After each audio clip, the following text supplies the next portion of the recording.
Hey there, fellow dog lovers. We all know that feeling, right? You look at your dog and you just want to give them the absolute best life possible. But what if I told you that some of the things we do, with the very best intentions, might actually be causing them harm? Well, today we're going to dive into 14 things you might want to stop doing for the sake of your best friend.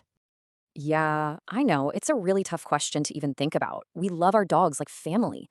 The last thing any of us would ever want to do is hurt them. But, the key, the real secret, is learning to see the world from their point of view. And that's exactly what we're going to do today. And that's really what we're all about here at Love Dogs, helping you and your pup build that incredible, unbreakable bond. So if that sounds good to you, do us a favor and hit that subscribe button. That way you won't miss a thing as we keep exploring this journey together. All right, let's jump right into part one, decoding your dog's world. To really get this, we've got to put on our dog goggles, so to speak, and understand how they see, feel, and, well, smell everything around them. It's a whole different reality from ours, and that's where a lot of these mix-ups happen. Okay, first up, the infamous guilty look. Oh, you know the one. You come home, your favorite pair of shoes is in pieces, and your dog is cowering in the corner with those big, sad eyes. It feels like they're saying, I'm so sorry. But here's the thing. Scientists are pretty sure dogs can't feel complex emotions like guilt. That look, it's not about the shoe. It's about you. They're reacting to your angry voice and tense body language. They just know you're mad, and that's what's scaring them. Now, number two might sting a little, because we humans are huggers. We just are. But for a dog, having someone wrap their arms around them can feel, well, pretty terrifying. It's restrictive, and it can feel like a threat. Now, sure, some dogs learn to tolerate it from their favorite people, but a much better way to show your love is with a nice chest rub or a gentle scratch on the back. They'll appreciate that way more. Okay, number three is a big one, rushing your dog on walks. I want you to think about it like this. When you go for a walk, you're looking around, right? Taking in the sights. For your dog, they're taking in the smells. Their sense of smell, their olfaction, is their main way of understanding what's going on. It's like they're reading the morning news on every single fire hydrant and patch of grass. So when we pull them along, we're basically yelling, hurry up and stop reading. Let them sniff. It's so important for their brains. And that brings us to number four, leaving them all alone for too long. Deep down, dogs are pack animals. It's just wired into their DNA. In the wild, they'd be doing everything with their family. And guess what? For your dog, you are their pack. You're their whole world. So when they're left in isolation for hours and hours, it's not just boring for them, it's deeply stressful and can easily lead to things like separation anxiety.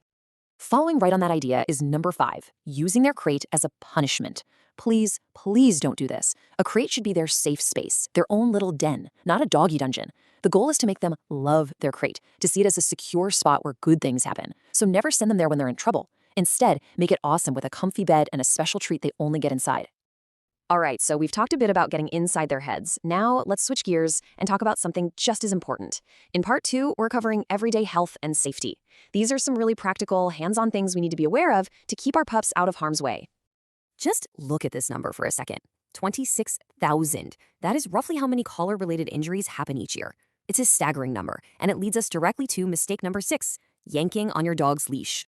This isn't just about discomfort. Constantly pulling or yanking on a collar can cause real serious damage. We're talking about choking, damaging their delicate thyroid gland in their neck, and yes, in the absolute worst case scenarios, it can even break their neck. It's just not worth the risk.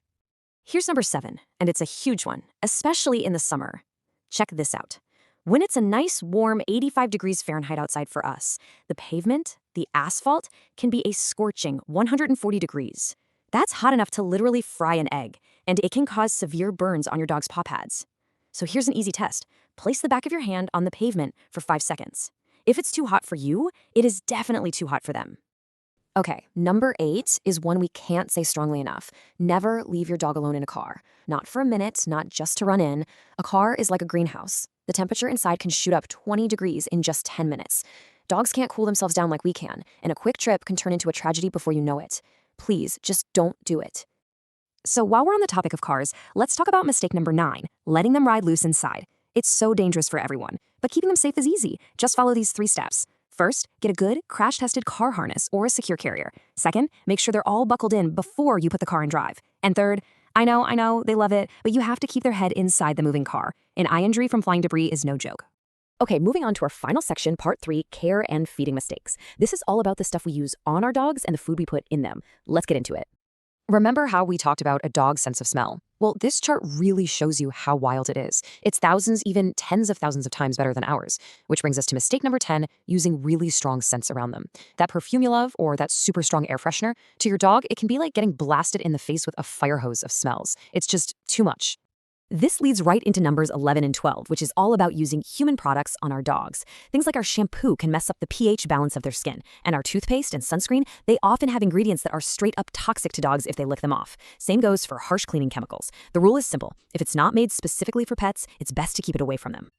All right, number 13 is a difficult one to talk about, but we have to. More than half, 50% of dogs in the United States are overweight. It's so easy to do, isn't it? They give you the look and your heart melts. But we have to be strong for them and remember that overfeeding is an affection. A little extra weight can lead to big health problems down the road. And that brings us to our final point, number 14, putting clothes on them when they don't need them. Look, I get it. A little doggy sweater can be adorable, but we need to remember that their fur is an amazing built-in heating and cooling system. Piling on clothes when it's not actually cold can make them overheat and be really uncomfortable. So save the outfits for when they genuinely need the extra warmth. Wow, we've covered a ton of stuff, haven't we? From how they think to how we keep them safe. So let's wrap this all up and talk about what this means for creating a happier, healthier life for your dog. If you take away just 3 things from our chat today, let it be these. First, always try to see the world through their eyes, and especially through their nose. Second, make safety a top priority in everything you do together, whether you're at home or on the go. And finally, respect that they're dogs, not little furry humans. They have their own unique biology, and we need to honor that. And the best part? This isn't about being the perfect dog owner. Nobody is. It's about making small, simple adjustments in how we do things. Every little change you make adds up, and together, they can make a huge difference in creating a happier and healthier life for your best buddy. Because at the end of the day, that's what we all want, right? To be the best pet parent we can possibly be. If you found this useful and want to keep learning with us, we would absolutely love for you to subscribe and become part of the Love Dogs family. Thanks so much for hanging out with us today.